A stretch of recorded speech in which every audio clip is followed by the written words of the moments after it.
ഇത്തവണ കൂടി തിരുവനന്തപുരത്ത് മത്സരിക്കും. അടുത്ത തവണ മാറും ശശി തരൂർ. വരാനിരിക്കുന്ന തെരഞ്ഞെടുപ്പോടെ മത്സര രംഗത്ത് നിന്നും മാറി നിൽക്കുമെന്ന് മുതിർന്ന കോൺഗ്രസ് നേതാവ് ശശി തരൂർ. ഇത്തവണ കൂടി മത്സരിച്ചാൽ യുവാക്കൾക്കായി വഴിമാറുമെന്ന് ശശി തരൂർ പറഞ്ഞു.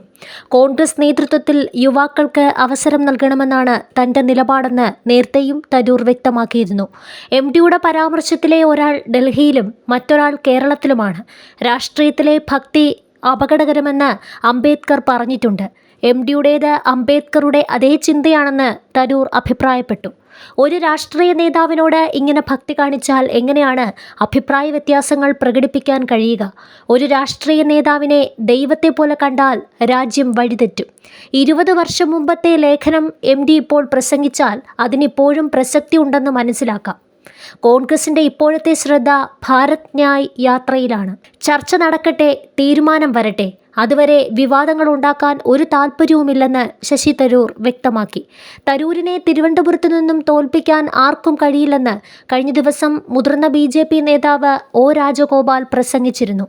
പാർലമെന്റ് തെരഞ്ഞെടുപ്പ് പടിവാതിക്കൽ എത്തി നിൽക്കവേ O രാജഗോപാൽ നടത്തിയ പ്രസ്താവന ഏറെ ചർച്ചയായിരുന്നു. BJPയുടെ ചില കേന്ദ്ര നേതാക്കൾ മോദി തിരുവനന്തപുരത്ത് മത്സരിക്കുമെന്ന് അഭിപ്രായപ്പെട്ടിരുന്നു.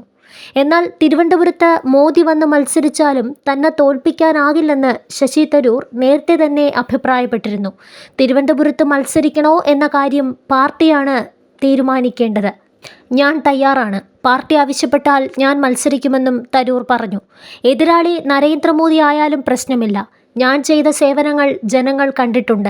എൻ്റെ ഗുണങ്ങളും കഴിവുകളും കഴിവില്ലായ്മയുമെല്ലാം ജനം കണ്ടിട്ടുണ്ട്. അവർക്ക് മതിയായി എന്ന് തോന്നിയാൽ MPയെ മാറ്റാൻ അവർക്ക് അവകാശമുണ്ട്.